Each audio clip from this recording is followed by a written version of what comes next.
নহয় নহয়, ভাৰতীয় জনতা পাৰ্টীৰ ইস্তাহাৰ সুকীয়া থাকিব আৰু এইবাৰতো ইস্তাহাৰখন এনেও আমাৰ সৰু হ'ব, কাৰণ যিহেতু পঞ্চায়তত আমাৰ কোনো ইস্তাহাৰ নাথাকে, পঞ্চায়তত যিহেতু আমি ৰাজনৈতিকভাৱে অৱতীৰ্ণ নহওঁ, গতিকে আগন্তুক দিনত জনসাধাৰণকনো কেনেকৈ সেৱা কৰিম আঞ্চলিক পঞ্চায়তৰ জৰিয়তে, জিলা পৰিষদৰ জৰিয়তে, সেই বিষয়ে আমি আভাস দাঙি ধৰিম।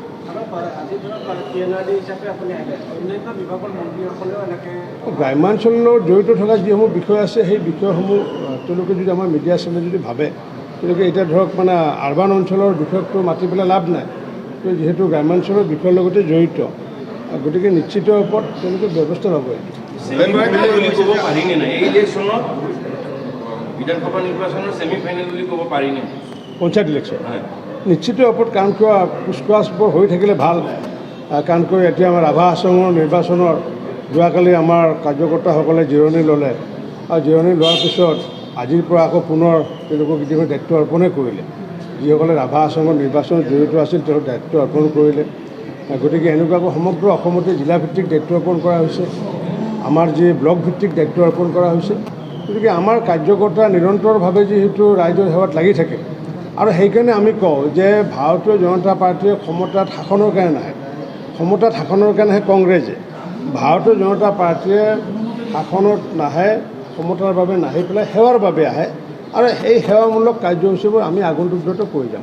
আপোনাৰ সংগঠনৰ ওপৰতো আইডিয়া আছে, যিহেতু আপুনি প্ৰাক্তন সভাপতি আছিল, গতিকে পঞ্চায়তৰ পাৰফৰ্মেঞ্চৰ ওপৰত 26ৰ কোন প্ৰাৰ্থী হ'ব, এই কথাও বহুখিনি নিৰ্ভৰ কৰিব নেকি?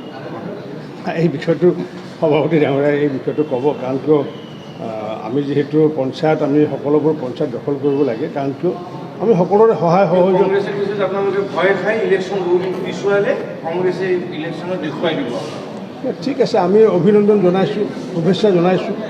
কংগ্ৰেছৰ যদি ক্ষমতা আছে তেওঁলোকে দেখাওক, যে আমাতকৈ যদি পঞ্চায়ত যদি তেওঁলোকে বেছি পায়, তেতিয়া মইতো জীৱনত ৰাজনীতি নকৰোঁ। আমাতকৈ যদি আঞ্চলিক পঞ্চায়ত বেছি পায়, জীৱনত মই ৰাজনীতি নকৰোঁ। আমাতকৈ যদি জিলা পৰিষদ কংগ্ৰেছে বেছি পায়, মই ৰাজনীতি বেছি নালাগে, 50% পাই দেখাওক, মই ৰাজনীতি নকৰোঁ।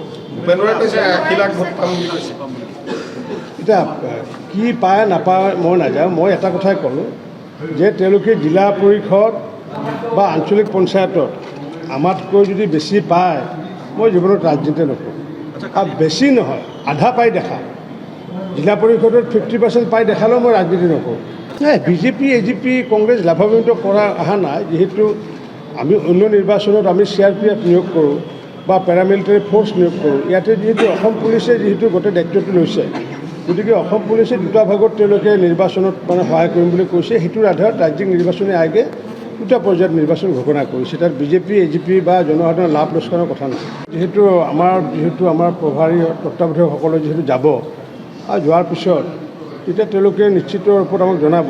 এতিয়া আটাইকেইটাৰ এতিয়া ধৰক মানকাচাৰতনো কেনেকৈ আমি আটাইকেইটাত জয়লাভ কৰিম, বা এতিয়া ধুবুৰীটো আমি কেনেকৈ জয়লাভ কৰিম। কিন্তু তাত আমি আমাৰ কাৰ্যকৰ্তাসকলকো যাতে জয়ৰ বাবে আমি ৰণকৌশল প্ৰস্তুত কৰিব পাৰোঁ, তাৰ কাৰণে বাকী কিমানটা চিটত জিকিম কি জিকিম সেইটো আমি এতিয়া আমি ক'ব পৰা হোৱা নাই। আগন্তুক দিনত নিশ্চিত ওপৰত ক'ম।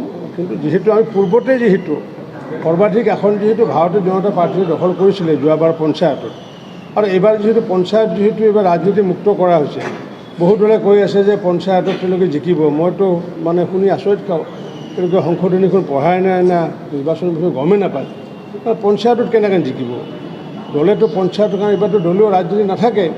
গতিকে কোনোবাই ক'লে হয়তো আঞ্চলিক পঞ্চায়ত বা জিলা পৰিষদৰ কথা ক'লে ভাল লাগে, কিন্তু এতিয়াও দেখিছোঁ কংগ্ৰেছৰ মুখত কৈ আছে তেওঁলোকে পঞ্চায়তসমূহ জয়লাভ কৰিব। এতিয়া পঞ্চায়তসমূহ জয়লাভ কৰিব, আমি যিটো নিৰ্দলীয় হিচাপে অৱতীৰ্ণ কৰাম, জয়লাভ কেনেকৈ পঞ্চায়তত কৰাব?